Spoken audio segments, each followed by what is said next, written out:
তো hello guys, পল্লীগ্রাম টিভির শফিকের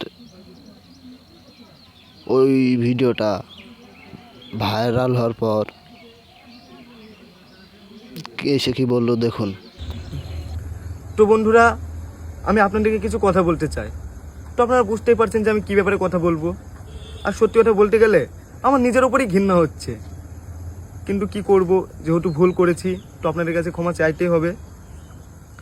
আর কিছুদিন ধরে আমার একটা ভিডিও খুব ভাইরাল হচ্ছে, আর সেই ভিডিও দেখার পর আপনারা অনেক গালাগালি করছেন, আমার ভিডিওতে এসে অনেক খারাপ খারাপ কমেন্ট করছেন, যা নাই তাই বলছেন। আর এটা স্বাভাবিক, কারণ আপনারা আমাকে অনেক ভালোবাসেন। আর এত খারাপ ভিডিও দেখে আপনারা এটা বলবেনই। তো বলতে গেলে এই ভিডিওটা 1-1.5 বছর আগেকার ভিডিও। তো আমি আগের থেকে অনেক পরিবর্তন হয়েছি। আর আমি এখন সবসময় কাজ নিয়ে ব্যস্ত থাকি তো ওই কাজটা করার আগে ওর ভাবা উচিত ছিল। আর কাজের প্রতি অনেক ফোকাস দিচ্ছি। আর আমার কিছু বন্ধু আছে যাদের সহ্য হচ্ছে না, তারা চায় না যে আমি ভালো ভালো কাজ করি, তাই তারা এই ভিডিওটা ভাইরাল করছে আর ভিডিওটা পোস্ট করেছে। তো আপনারা এবার বলবেন কমেন্টে যে ভিডিওটা তোর এত পার্সোনাল ভিডিও, এত খারাপ ভিডিও তারা কি করে পেলো। তো সবচেয়ে বড় ভুল করেছে পল্লীগ্রাম টিভির থেকে বেরিয়ে এসে।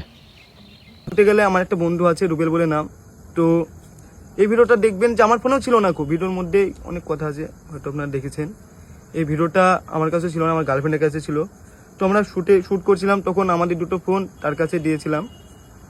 তো আমাদের ফোনের সে পাসওয়ার্ড জানতো, আর তাকে আমরা অনেক বিশ্বাস করতাম, তাই তাকে সব কিছু বলতাম।